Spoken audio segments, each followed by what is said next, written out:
Okay, hi everyone. Welcome to the Africa STEM Summit. So, with us on this call, we have Dunstan, and he's going to be taking us through how to secure the life cycle of a software or a development cycle. So, without further ado, I'm going to welcome Dunstan. Hi, Dunstan. Hi Stella, how are you? I'm fine, thank you. You can take over kindly. Okay. Thank you. Hi guys, hi everyone. I hope you are okay. Everything is doing on well on your side. First of all, I think we were supposed to have this session earlier on, but due to unavoidable circumstances, I am late, but better late than never.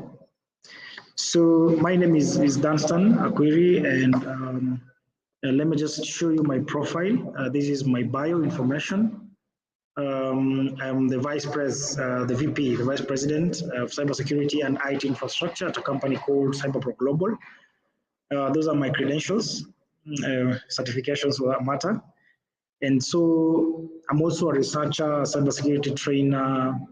I've written a number of articles and publications, journals, both alone and co-authoring in other researches. And I'm very happy to be here. So before we go on, I would like us to go through something fast. So let me just do this. And I like starting off my presentations with questions for that matter. And the first question I have for you is not actually this one. The first question we should be asking ourselves is, what really is cybersecurity? Because everybody is, most of the people in tech or generally are talking about cybersecurity, but the question we have is, what really is cybersecurity?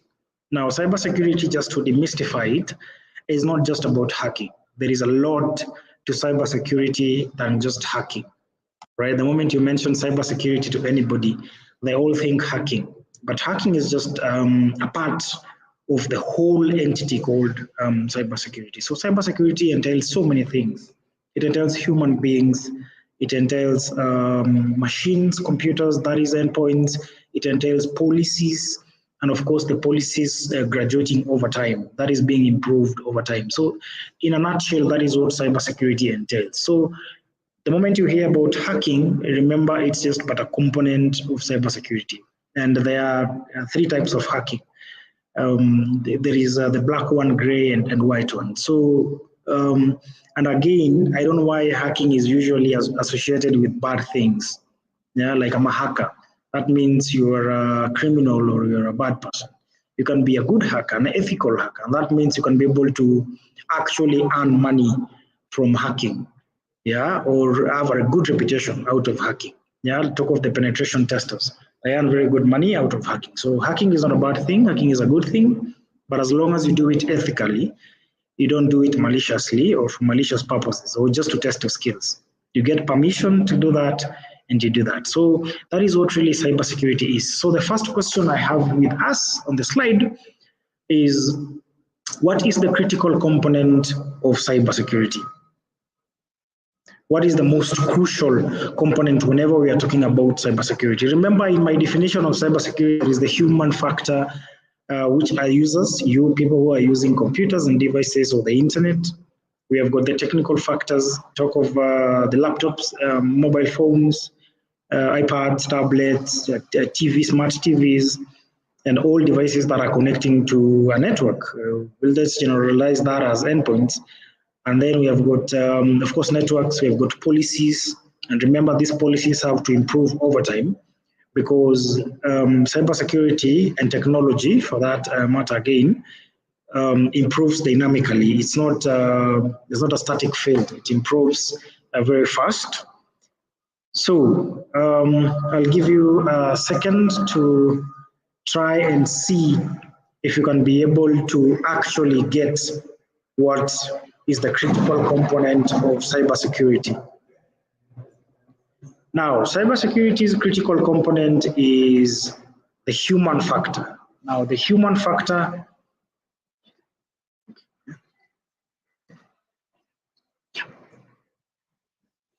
So the most crucial or critical aspect or component of cybersecurity is the human being, the human factor. You can spend billions or millions of dollars to implement strategies, policies, buy the most expensive, the most sophisticated firewalls or EDRs, or sensors or monitors, but at the end of the day, it is all about humans because it is the humans who are configuring this particular network. It is the humans who are using these particular devices, and it is the humans who are actually using the network or the internet. So the most crucial or critical component in a whole supply chain of cybersecurity is the human factor.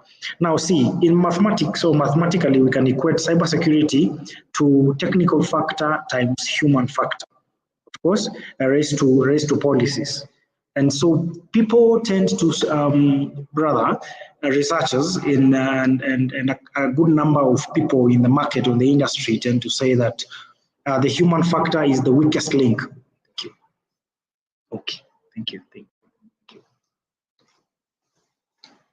That the human factor is the weakest link. The human factor is not actually the weakest link in the supply chain of cybersecurity. The human factor is the most critical. Now, when you say human factors are weak, it means that as a human, we have passion, we have compassion, we are curious to know, find out where this link will take us. The love for other things as well is what really makes us critical. So please, the human factor is critical or crucial, but don't say the weakest link in the supply chain. The technical factor is very important and very key because without databases, without networks, without endpoints, we'll not be able to actually have technology. So technical factor is important, policies are very important, and in fact, all the above answers are right. They are all components of cybersecurity, but they are not the most critical. So the most critical is the human factor because of emotions, our interests, our biasness, our curiosity, our love for money, and so many other things, which makes us very critical. And that is why you find that you do not reverse engineer a computer, but rather you do not social engineer a computer, but rather you social engineer a human being because of the social factor. So if you said the human factor, B, you got it right. So let's go to the next question. Cybersecurity involves. What does cybersecurity involves? A is prevention, detection, and response. B is prevention of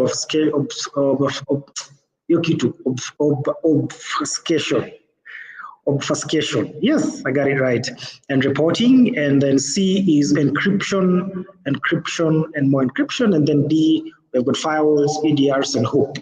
So what really does cybersecurity involves?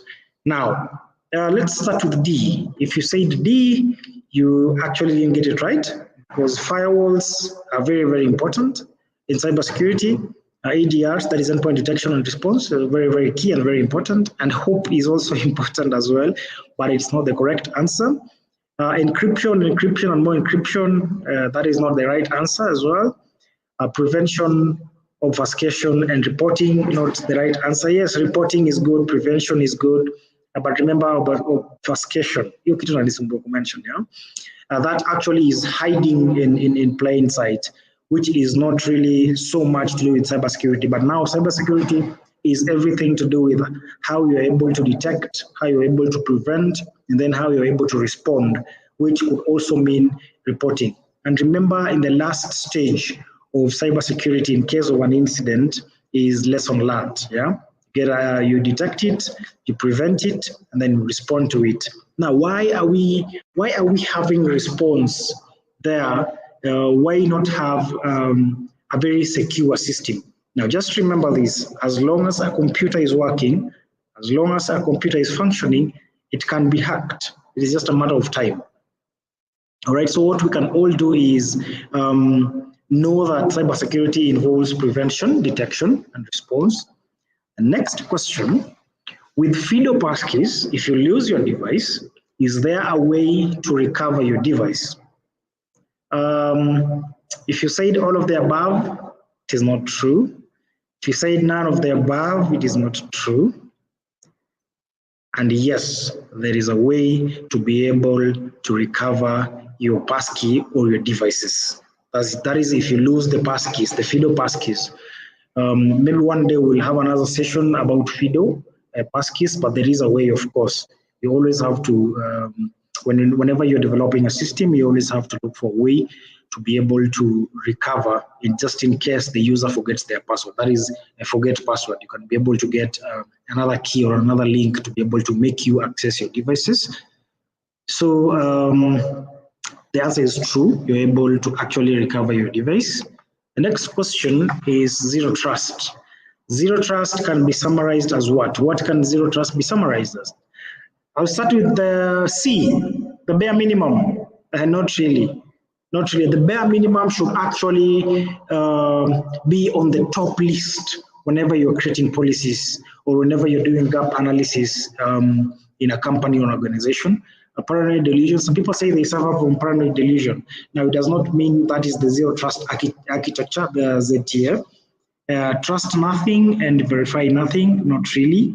So zero trust actually can be summarized in a few words as yes, trust nothing and verify nothing. Whenever you trust everything and verify nothing, it means that malicious users or malicious actors can be able to easily access your system because you don't verify access, you don't verify the data coming in or going out, and you do not verify any connections. So you trust nothing and you verify everything. It's supposed to be everything, not nothing. Trust nothing, verify everything. That means that is a ZTA, that is zero trust architecture. So I don't trust you. I treat you with guilt until proven innocent. So that is the whole architecture of zero trust. I don't trust you. I don't believe in you until I'm able to actually verify that you are right. So the answer is B, but not verify nothing. You trust nothing and verify everything. The next question is, which of these should you do first in cybersecurity? Okay, I'll give you a second. Great. So the first thing somebody would say you should do in cybersecurity is get a good breakfast. Now, getting a good breakfast, of course, I agree with it, but it's not really a the very first thing you should do in cybersecurity. In as much as some people will say, whatever you go through in life, you eat first. So getting a good breakfast, no. Analyze risk, encrypt everything, and define policy. I will jump to B, encrypt everything. Encrypting everything is not really a solution because remember, the root of cybersecurity is to make this data available, right? The data that has integrity, of course, and the data that has confidentiality. That is the CIA triad. So the only way you can make it available is not really to encrypt everything, but you can be able to encrypt this particular information and data on transit or in storage. So encrypting everything is not really the first thing you should do. Let us go to define policy. Defining policy is very key, is very important, but it's actually not the first thing. It could be among the first group of things that you do in cybersecurity, but not really the first one. The first one you should do is analyze risk. You do a gap analysis and decide, now this is what I want to achieve, and these are the devices or the endpoints I have, and this is the infrastructure I have. So how am I going to protect it? And that is called now analyzing the risk, doing a gap analysis. Then from there on, you can be able to define policy, which will be able to be as a result of analyzing the risk. The next question, what happens to the strength of a symmetric key when you make it 1 bit longer? So the first answer is you make it 2 times or twice strong. The second answer, B, is it's equal. The third answer is you make it very highly secure. And then the last answer is it creates a rip in the space-time continuum. Now, let us start with, let me give you in fact a second to think about it. Great. So when you say it creates a rip in the space-time continuum, it's not true. That is not correct. When you speak of it will be very high, it is actually not correct. When you say it will have the same equal strength to when you don't make it one bit longer, it's also not correct. So the correct answer is you make it twice stronger. And it's mathematically, you can express this as n or 2 raised to power n, where n is a different variable. Let's say 2 raised to power 2, it will be 4, 2 raised to power 3, it will be 8. So when your initial symmetric key is equated to 2 raised to power n, which is 2, it will be 4. But when you make it a bit longer, 1 bit longer, which is 2 raised to power 3, it becomes 8. So you see now it becomes twice stronger as the original symmetric key strength. So the correct answer is A, which is you make it twice stronger. So symmetric key, basically, just to define it, is the key that is used for encryption is the same key that is used for decryption. So in a nutshell, that is what it is. The next question is hardening is an example of what is really hardening. We keep hearing people talking about system hardening, people talking about how to be able to harden your infrastructure. What really is it? I'll start with D. That happens when you leave bread out too long, which is actually very true. Whenever you leave bread out, it will become hardened, but it's not really related to cybersecurity. So that answer is wrong. Defense in depth, and that means defense in depth is all the way from development in software engineering or programming or designing a software, the first or the initial stages. Defense in depth, which we will talk about later on in this particular presentation, is not really a way of hardening a system. And then we have separation of duties. Separation of duties basically means that the person who are making a request are not the same person who are going to verify the request. Let's say you're a staff, a literal example. You are making a request for the finance to be able to sort you out or give you money to travel somewhere. And then you're the same person who is going to approve the request. It really leaves a very big gap, which is not right, especially whenever you're talking about very much sensitive data. You're making a request to access very sensitive information or data in a company, and then you're the same person who is going to verify. It does not make any sense. So that is what really separation of duties is, but that is not hardening a system or hardening your infrastructure or hardening your architecture. So the correct answer remains least privileges. That means that a person is only allowed to be able to access the only thing they require for them to work. And that means, why would an office admin or a receptionist get access to private employees' data or financial data? Why would a receptionist get access to financial data? I mean, without having access to financial data, they can be able to continue with their work. So that is what it actually means, and that is what we call now hardening the system. A very good example of hardening a system is least privileges, which again, those top three, A, B, C, those are the key things that we're going to talk about in this particular presentation in depth.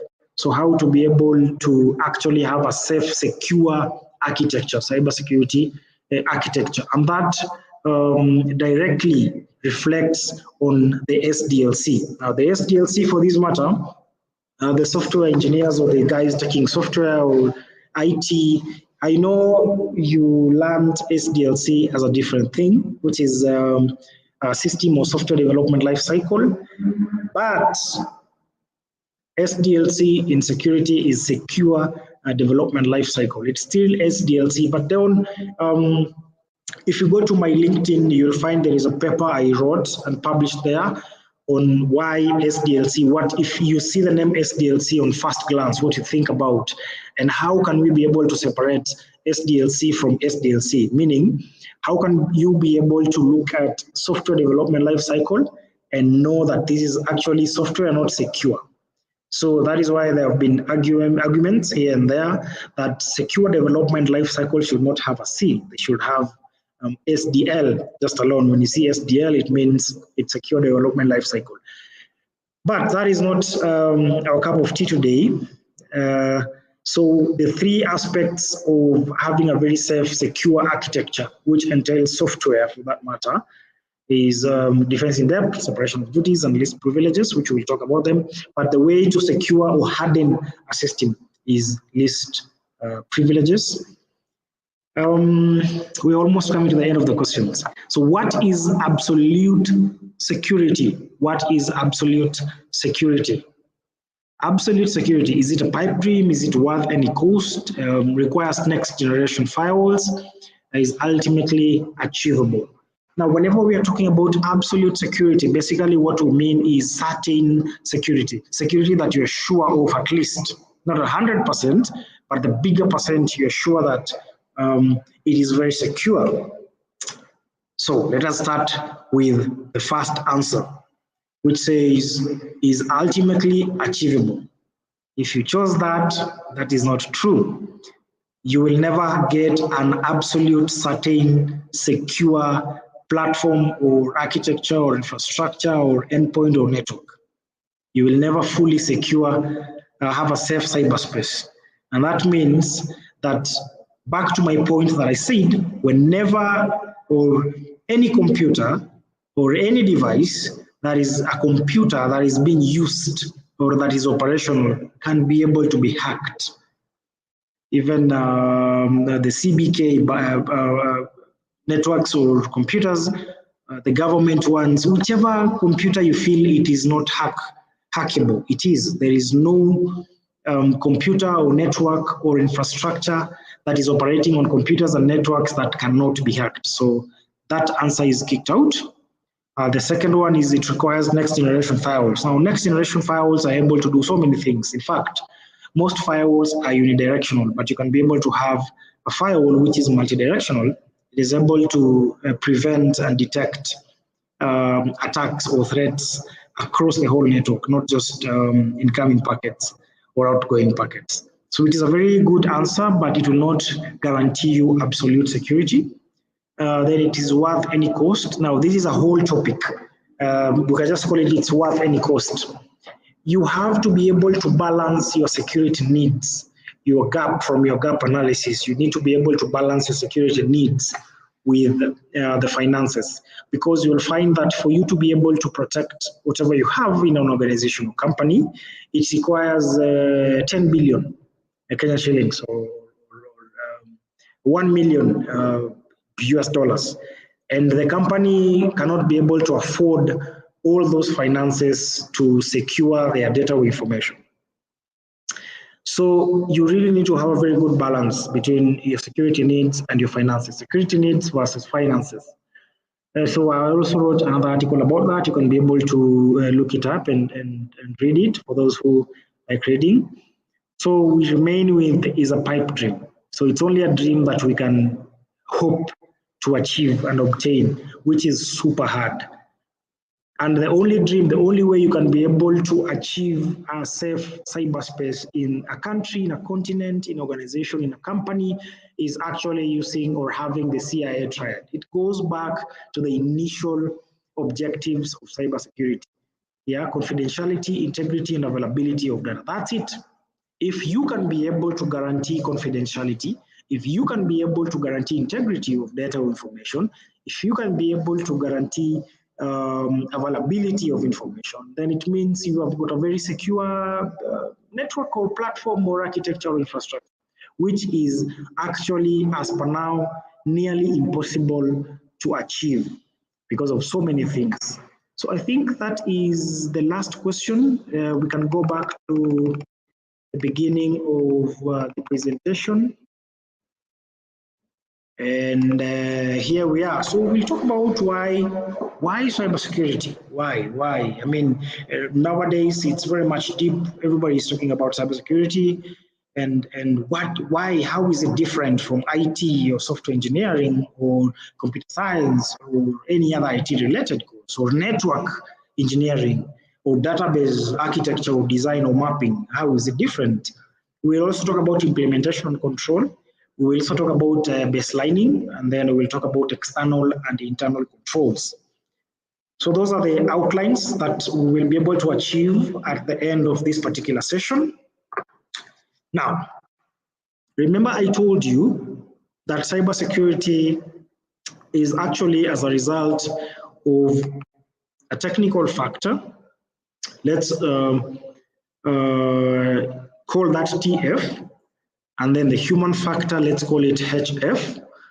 So the technical factor multiplied by the human factor will be the result or your scale on how or where you are on cybersecurity. So cybersecurity is equals to TF times HF, and then we have got cyber risk is equals to threat, vulnerability, and information.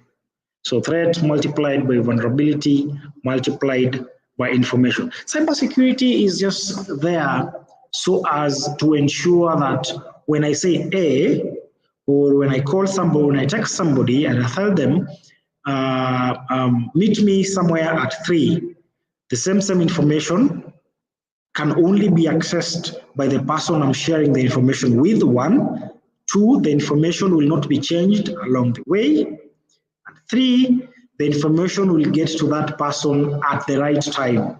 I can't send somebody a text in the morning at 6 a.m. and then to tell them we have a meeting at 3, and then they get it at 5 or 7 in the evening. So that information has actually not accomplished the availability aspect of cybersecurity. And it's not because of a glitch. That happens because somebody delayed or got in between the packets that are being transmitted or the signals that are being transmitted. And so we have got impact. Impact is the target plus the attack plus the vulnerability that exists in the platforms, the vulnerability that exists in your infrastructure. So you add the attack, and then you're able also to add the target, and then you can find the impact that the cybersecurity attack or the cybersecurity impact has achieved. So for you to be able to find out the impact, to get the target plus attack plus vulnerability. Now, I didn't mean to scare you with the whole mathematics and everything, but it's a very short and summarized form of giving this particular outline. So I want us to talk about the key principles of cybersecurity. There are only 5 key principles. Yes, we have got so many key principles, but we have got the main or the key or the very most important principles of cybersecurity. I back then, in my profile, back then I used to be a software engineer, worked there for close to 3 years. And then I switched to cybersecurity because that is what I really wanted to do. And before then, I was very good in databases and networks. And so being in cybersecurity and from my past experiences gives me a very good and wide view of the way things are. I'm able to look at it from a software engineer perspective. I'm able to look at it from a network engineer perspective. And I'm also able to look at it from a database architect angle. And that gives me a complete view of what really is supposed to be done in cybersecurity. So the key principles of cybersecurity are only 5. I'm not saying those are the only ones, but those are the key ones in cybersecurity architecture. So the first thing we can talk about is defense in depth. Now, defense in depth, this is a multi-layered security approach designed to protect a system or a network from different types of security threats. Right now, the key components include, of course, networks. Networks are included in our architecture, endpoints, applications, data, that is information, a perimeter security, both physical and logical. And then we have got the incident response and monitoring, right? People call it incident management. So on the perimeter security, based on the logical aspect, we are talking about firewalls, and not just firewalls. We're talking about next generation firewalls. We're talking about very good firewalls. Yes, you can have a firewall in your system, but again, one of the most important components of firewalls is configuration. Configuration is key whenever you're talking about firewalls, right? And that means that you can have a firewall that you have not configured correctly, and it will actually mess you up. So IPS, that is the intrusion prevention systems. We have got also IDS, which is intrusion detection systems, and then VPNs. So IPS and IDS, those are two different aspects, but we have got devices or tools that can be able to perform both.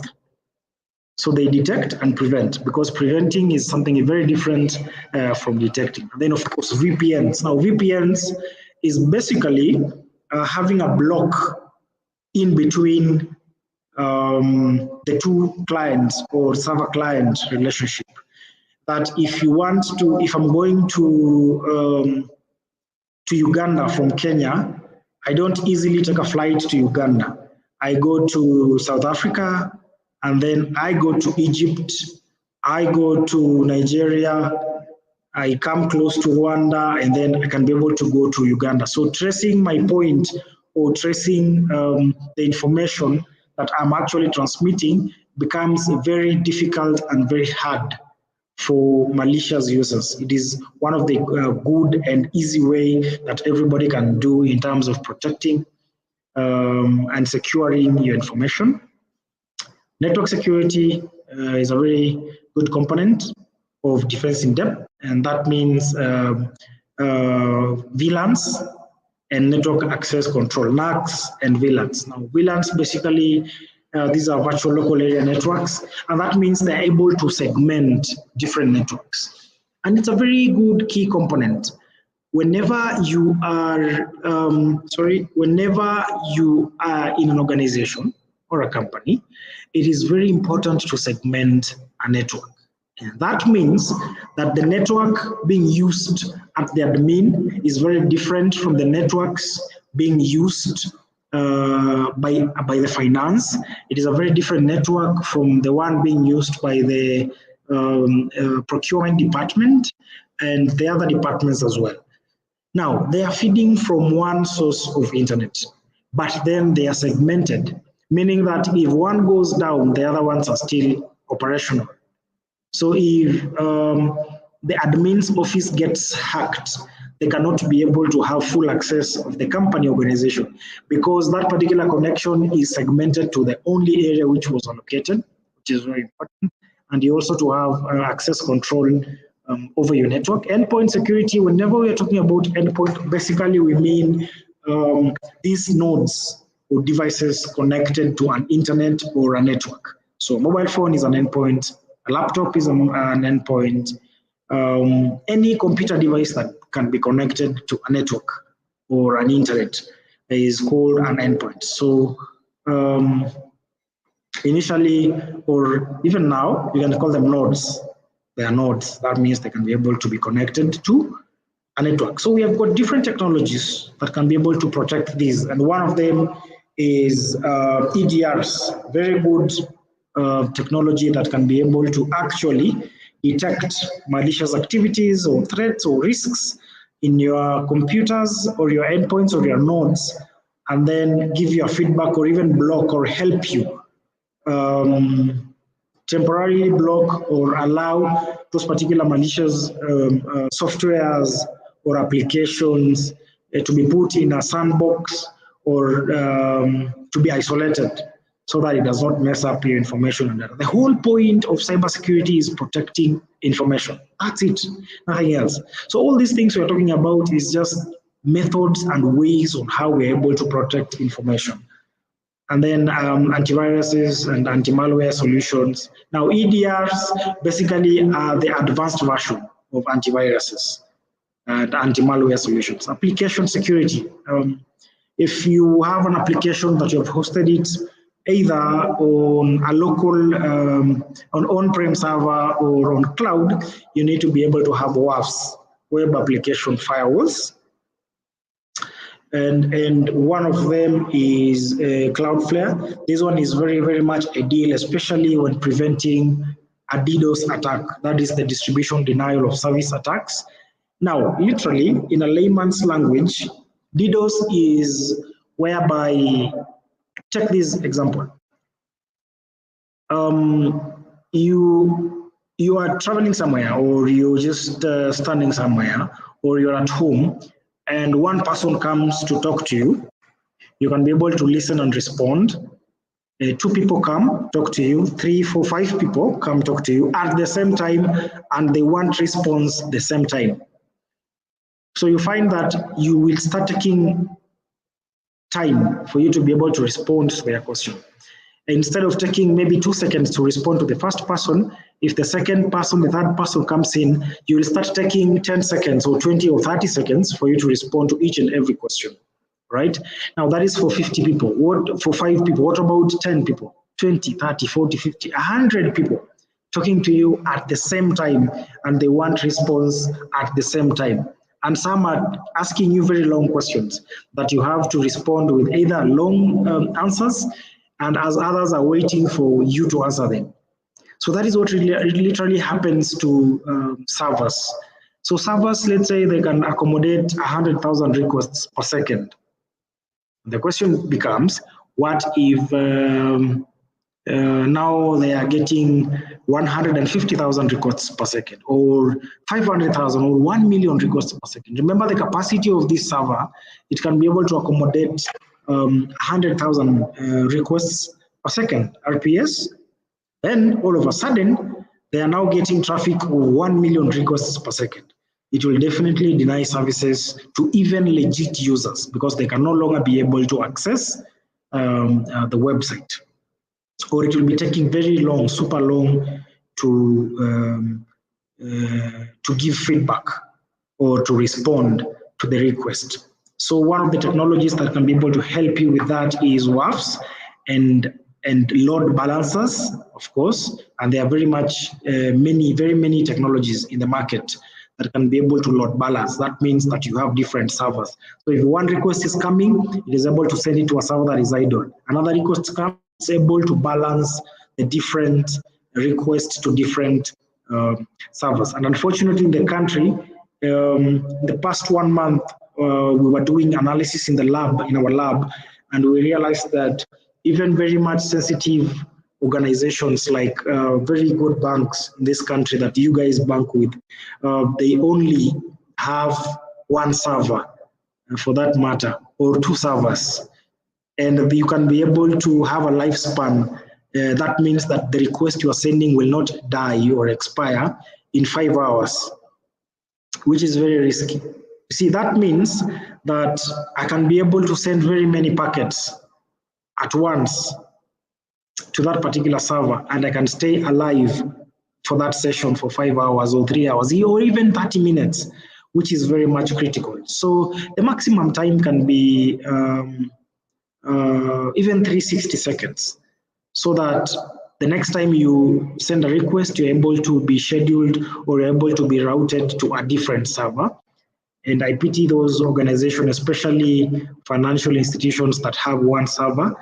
I will be able to, or rather I will be able to release the report once we are done with it, which is very critical. And then we have got data security, very good things like DLP, data loss prevention solutions. Some of the EDRs or load balancing solutions do come with DLP, which is very key. And incident response and monitoring, which is one of them is SIEM. Some people have inbuilt SOC, or rather they outsource SOC from different organizations. It's very good to monitor, which takes me back to baselining.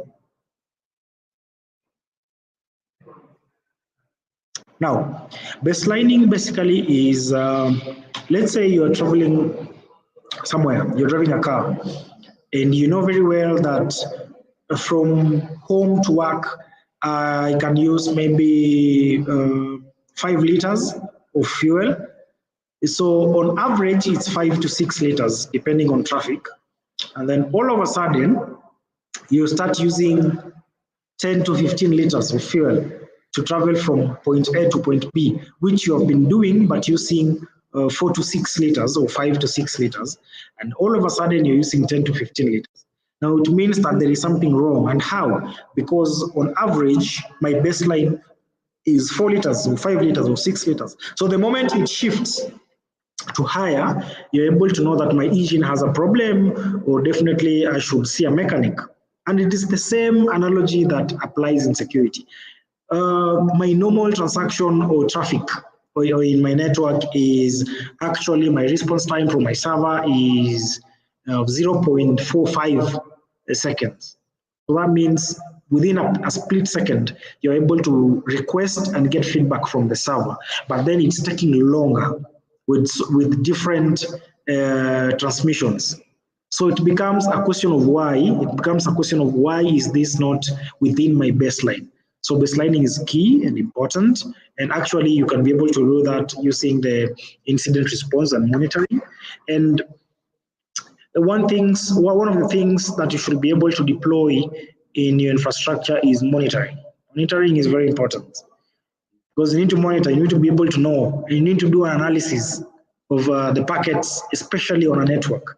You need to monitor your endpoints and see any difference in any of the endpoints. Because how come all of a sudden the receptionist computer is really performing a lot in terms of not performing a lot. The performance has gone really low because so many things are requesting resources in that computer. So when you monitor it, you are able to do an analysis and determine that there is an application which is actually sourcing or rather mining information from the receptionist computer or your boss computer or your colleague's computer. So monitoring is very key and important, especially when you want to be able to deploy defense in depth.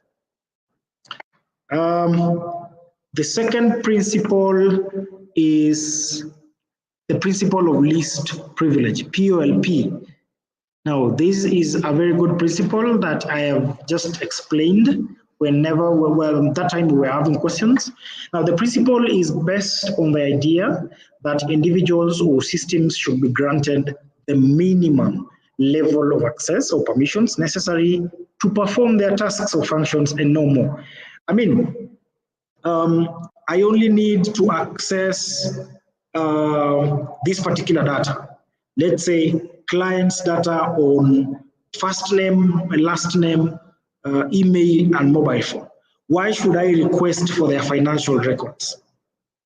For me to be able to work in my role that I was located in the company, I just need the name, phone number, and the email. That's it. And then I can be able to work. So why would you be able to have more access of the data?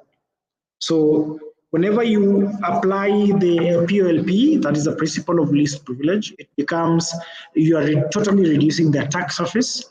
And then remember to have regular review and auditing of, are these people only accessing what they need for them to work or no? So some people will call that dictatorship, but it's not really dictatorship. It is a matter of cybersecurity. And remember we talked about one of the aspects we talked about is ZTA, that is Zero Trust Architecture. So I will only give you what you're allowed to see or use for you to be able to perform your tasks. And then we have got default deny. By default, you're denied. So until you request for permission, and then you can access whatever you want to access. And then, of course, the role-based access control, RBAC, or RBAC, or RBAC. And now that means that based on your role, you can be able to have access or not have access. Because why would the laptop or the computer being used at the security office at the gate have access to, again, financial records of the company, right? So you define your role very well. So another key principle is separation of duties, which we talked about. So you're able to separate duties that the person who is requesting is not the same person approving. And let's say I'm working in a SACCO or in a bank, and then I apply or request for a loan, and then I am the same person who is going to approve the loan. Really, it becomes a breach in terms of the principles of cybersecurity and having a safe architecture. So the key aspect is there is no single point of control. These things have to follow a procedure. I have to push or request, and then after that request, I need to be given approval by a different person or a different department. And then that means also that there is no single person who can create a compromise, and then different people who are requesting access and different approvals. So different people are requesting, different people are approving. And then the fourth principle is secure by design. Now, this is where the rubber hits the road, especially whenever we are talking about secure development lifecycle. When I was working as a software engineer, which I've just mentioned to you, we were just creating softwares. We had a team of implementers, we had a team of engineers, we had a team of QA, and then of course there was a team for technical sales. But I don't remember for the couple of companies I worked for as a software engineer, I don't really remember us having a team for testing or having a cybersecurity team, which was very crucial, or which is very, very crucial, because so many developers or engineers or companies out here, and even individuals, you're only thinking of how is my code going to work? How is my program going to work? I mean, I want to develop a system that is able to capture imagery, satellite imagery, you of course using APIs, analyze them, and give me a feedback or a reporting mechanism, or give me a report and recommendation. Kudos, that is a very good project. You do it, it takes you maybe 6 months or 8 months or a whole year, based on how well you understand the project and the number of team members you have. And then after production is when now you say, okay, do you guys on the login form, is a person being sent an OTP or email verification? The person is being requested to verify on email to actually know if their email is correct or their phone number is correct, and that's it. You don't really look at the cybersecurity aspect of it. So when you're deploying the application in your server room, if you're hosting it locally or virtually, you are able to recommend to the other company buying the software that, you know, you can have the firewalls and then you can have EDRs. But in your whole software development lifecycle, all the way from problem recognition to documentation or implementation, there is no single point that you considered that my software needs to be secure. So it becomes a very big problem, because security should not be an afterthought. Security is based on the idea that I am starting a project, and from identifying that there is a problem that needs to be addressed, I am able to actually start implementing security in that particular procedure. So let's start. Problem identification. I'm identifying that we actually need a mobile application that people can be able to know and understand how they can travel within Nairobi. And for this matter, this is an instance. So an application whereby when you are in, a good example is when you are in town, Nairobi town, you want to take public means or a matatu to Westlands or Parklands.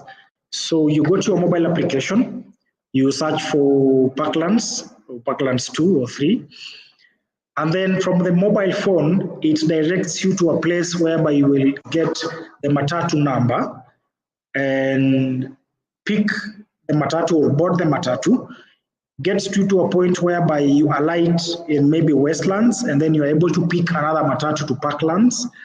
And all this you're doing without asking any person. As long as you have the application and a working internet, you're able to do all that by yourself. So they tell you pick matatu number 4 or 1 or 60 or 40, then alight at lowest. And the moment you start moving with the matatu, it moves with you, and it alerts you when you're supposed to alight the bus or the vehicle.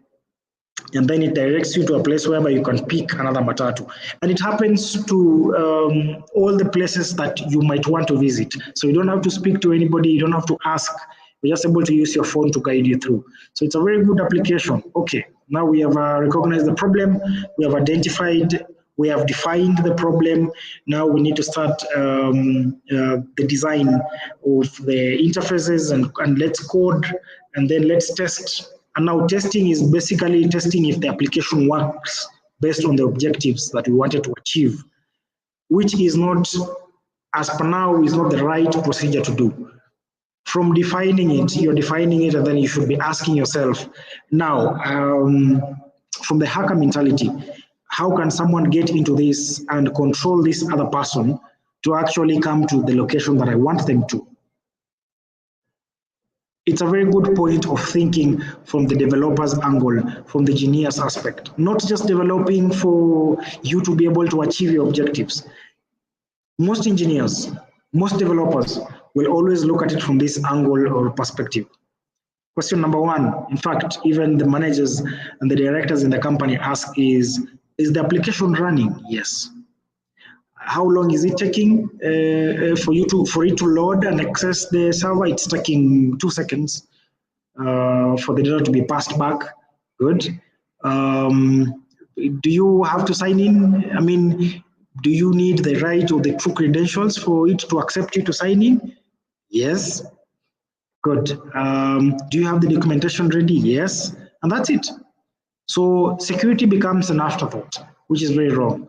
So for developers, I really want to talk to you guys, or those who want to join engineering, software engineering. Please do not put security as an afterthought. Put security as, include security in the whole process of developing your software, all the way from identifying a problem to implementation. And how do you do this? You do this by not only thinking about how your code is going to work or run, but also thinking about how a different person can be able to reverse engineer your application, how a different person can be able to come and control your application.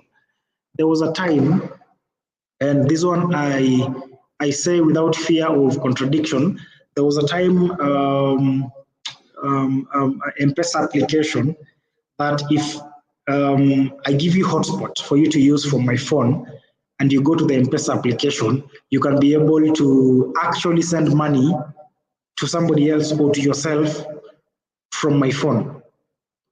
These are two people. I give you hotspot, or I hotspot you using my phone, and then you can be able to access my M-Pesa application. It was something which happened, but I thank God they were able to rectify the mistake. Now you see, I strongly feel like that issue came about because security was an afterthought for them. What really mattered is the application working. Is it doing what it's supposed to do? And if you have checked the boxes, then it means you can be able to proceed with that. So for the developers, think about, how am I going to make my code secure? How am I going to make my application secure? How am I going to make the users understand the security aspect of it? All right. And that means as well, being able to test and run your codes on testing tools so that you can be able to see if your code is leaking, if it has a memory leak or a buffer overflow, so that during development process or coding process, you can be able to change the code based on the recommendation. There are very many open source tools and enterprise tools which you can use to run and test your codes to ensure that they are working perfectly, to ensure that they do not have vulnerabilities, to ensure that they do not have memory leaks or buffer overflows, to ensure that they do not have any loophole in matters cybersecurity. So in all the production stage, in all the stages of software development lifecycle, you need to think of secure development lifecycle as well. So the last principle is KISS principle. Keep it simple, stupid. And this principle is based on the concept that you shouldn't make the system as hard more than necessary. All right? And the key aspect is you make it easier for the good users and hard for the bad users. And you also make it easier to do the right thing than it is to do the wrong thing. Else, people are going to do the wrong thing all the time. I'll give you an example.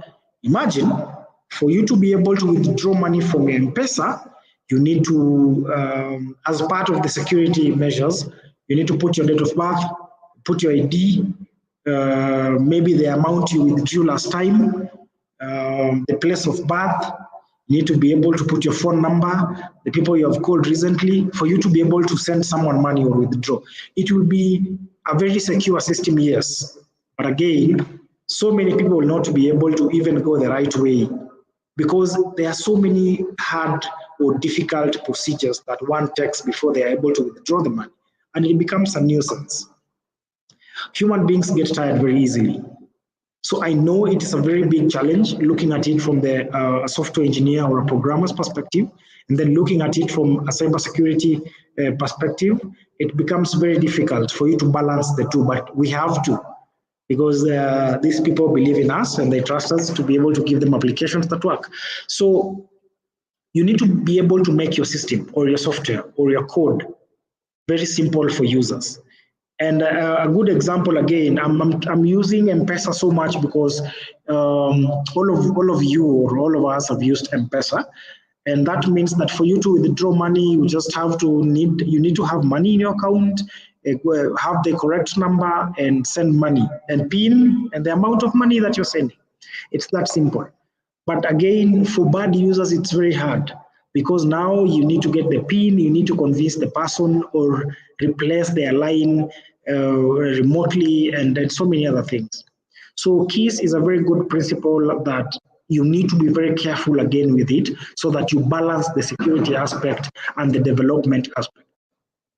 All right, so you keep it simple, stupid. When you keep it simple, it means that there are so many people who will be able to, so many good users. In fact, the beauty of development is that the good people are the ones who are many. The bad people are very few. So it will be very beautiful that people are able to use your system in a very easy way. But for hackers or malicious users, it becomes very, very difficult for them to be able to actually hack into the system. Right? Very difficult, not impossible, very difficult. The 5E principle in terms of development lifecycle or in terms of cybersecurity architecture, but the ones that deeply reflect on the secure development lifecycle is the KISS principle, that is the keep it simple, stupid, and secure by design. Secure by design is the most direct concept that is more relatable to secure development lifecycle. So I think that's it. That is the end of my presentation. We'll be able to chat more. So on the platforms, you have any questions, you can be able to raise up the questions or raise inquiries, and then you can be able to share it out. So one of the things again to look out in cybersecurity is it's a very dynamic world. It's changing every day. New technology is coming up every day. So it's very good to be able to keep yourself in touch with the technology, with the news, with the articles. Cybersecuritynews.com is a very good platform for you to be able to access cybersecurity latest news, who has been hacked and how. Remember just a week ago, Police Circle was hacked and people could even withdraw more than what they had in their account. So we need to be able to get such kind like stories and dig deep on how did it happen and how could it be prevented. So I think that's it.